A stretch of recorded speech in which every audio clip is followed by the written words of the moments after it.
October is Domestic Violence Awareness Month, a time to educate folks about intimate partner abuse, uplift survivors, and spotlight advocates and organizations that support them. Intimate partner violence impacts more than 12 million people each year, according to the National Domestic Violence Hotline. They report that in the United States, an average of 24 people per minute experience stalking, physical violence, or rape by their partner. In Denver, reports show that over the last 10 years, domestic violence offenses have followed an upward trend. Data from the Denver Police Department show that in 2015, there were 4,036 domestic violence offenses reported by the end of September.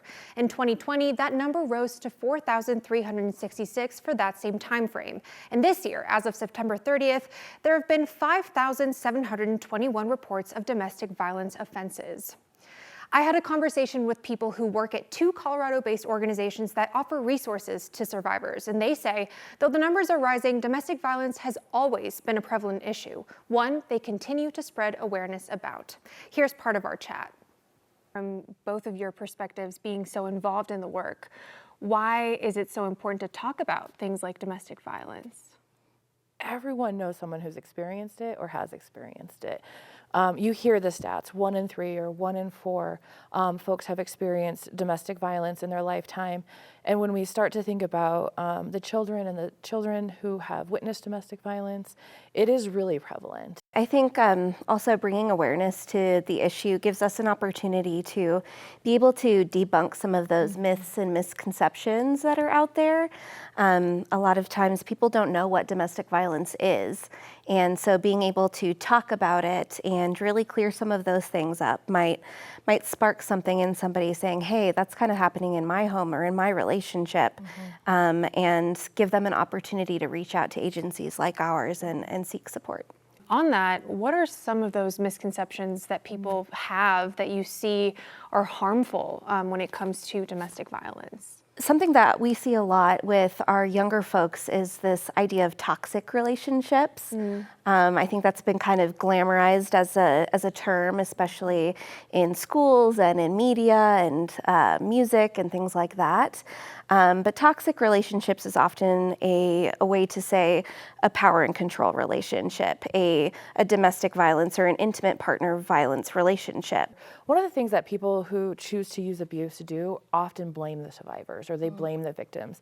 And so people are walking in this world feeling like they are at fault for the thing that had happened to them. And so we spend a lot of time working with survivors, helping them understand that somebody did something to them, and they did it because they want power over another human. They want to control how another person shows up. I think one of the other biggest things and why Domestic Violence Awareness Month is so important is it's not only to help the survivors themselves, but it's to help their families. And so sometimes we are the first people to recognize that maybe a relationship isn't healthy. And we can see some not great things in those spaces. And so we're able to, during this month and all times throughout the year, but really focus this month on how you can help people who are in these relationships.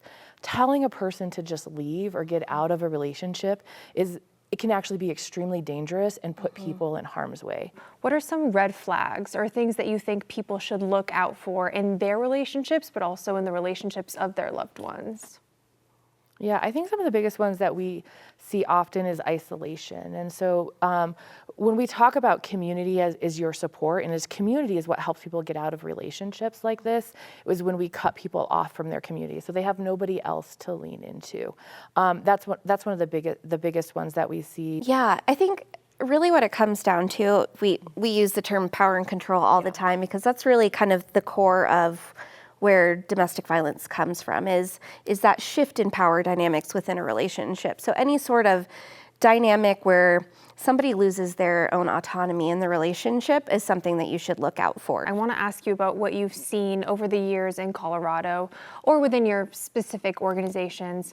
Talk to me about whether you've noticed a change in the number of people seeking help. Yeah, at the Rosandom Center, I mean, we continue to see an uptick in survivors that we serve. One of the big partners that we work with at the Rosandom Center is the Denver Police Department. The detective unit, the domestic violence detective unit, is actually housed in our building, and they consistently are seeing higher and higher numbers.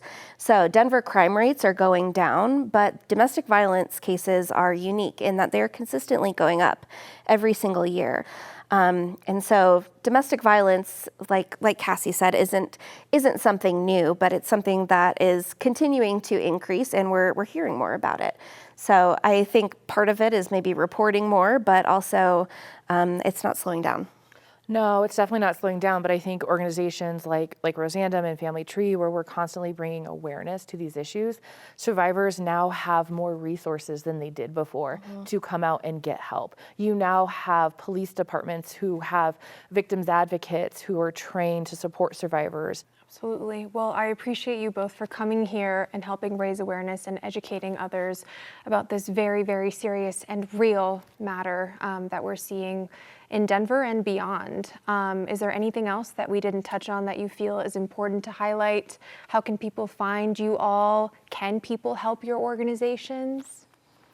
Yeah, I mean, I would say, and probably for the both of us, that, I mean, right now with the cuts to victim services, the federal shutdown, I mean, one of the biggest things that we're experiencing as agencies is just limited resources. And so I think one of the biggest ways that people can support survivors is to support your local agencies that serve survivors. Yeah, I have to agree. I think programs like Family Tree and Rosandom are being asked to do more with less.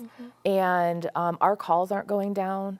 Our nights of shelter are not going down.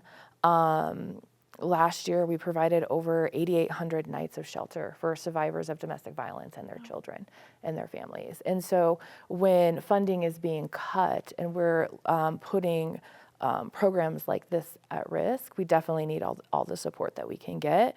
You can find out more about the services at Rosandom Center and the Family Tree at their websites. And you can also listen to this full conversation on 9 News Plus. If you or someone you know is experiencing domestic violence, there is help out there. Call the National Domestic Violence Hotline at 800-799-7233. And some